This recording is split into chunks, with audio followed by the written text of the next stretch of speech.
একটা নির্বাচন একটা জাতির ভবিষ্যৎ, আর সেই নির্বাচনের পথচলায় উঠে এলো এক সাহসী আশ্বাস। অন্তর্বর্তী সরকারের প্রধান উপদেষ্টা অধ্যাপক মোহাম্মদ ইউনূস জানালেন, আগামী জাতীয় নির্বাচন হবে বাংলাদেশের ইতিহাসের সর্বোত্তম। এ হবে এমন এক নির্বাচন যা বদলে দেবে দেশের গণতান্ত্রিক ভবিষ্যতের অভিমুখ।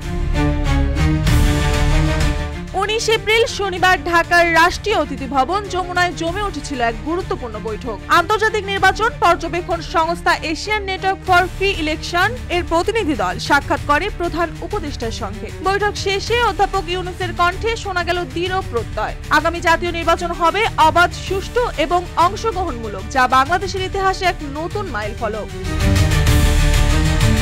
প্রতিনিধি দলে ছিলেন সংস্থার নির্বাহী পরিচালক ব্রিজা রোসালেস, গণতন্ত্র কর্মসূচির পরামর্শক মে বুটয়, সিনিয়র প্রোগ্রামার অফিসার থারেন্ডু আবেরত্তা, প্রোগ্রামার অফিসার আয়ার রহমান এবং অ্যাসোসিয়েট আফসানা আমেই।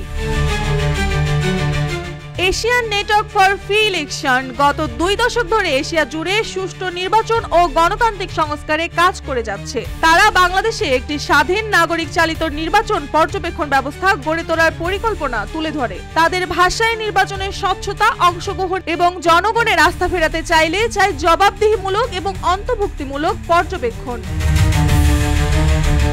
স্টেকহোল্ডার ম্যাপিং থেকে শুরু করে সুশীল সমাজের সম্পৃক্ততা, সব মিলিয়ে তারা বাংলাদেশকে দেখছে একটি সম্ভাবনার মঞ্চ হিসেবে। নতুন ভোট, নতুন সম্ভাবনা, কিন্তু পূর্বের তিক্ত অভিজ্ঞতা থেকে একটি প্রশ্ন থেকেই যায়, এই নির্বাচনের মাধ্যমে সেই প্রতিশ্রুতি মাইলফলক কি সত্যি গড়ে উঠবে? জনগণের আস্থা কি ফিরে আসবে, নাকি নতুন মোড় নেবে রাজনৈতিক খেলার? এই প্রশ্নগুলোর উত্তর এখনো জানা নেই, তবে আপাতত বাংলাদেশের দিগন্তে যেন ভেসে আসছে এক আশার আলো। মার্জিয়া মৌ, রূপালী বাংলাদেশ।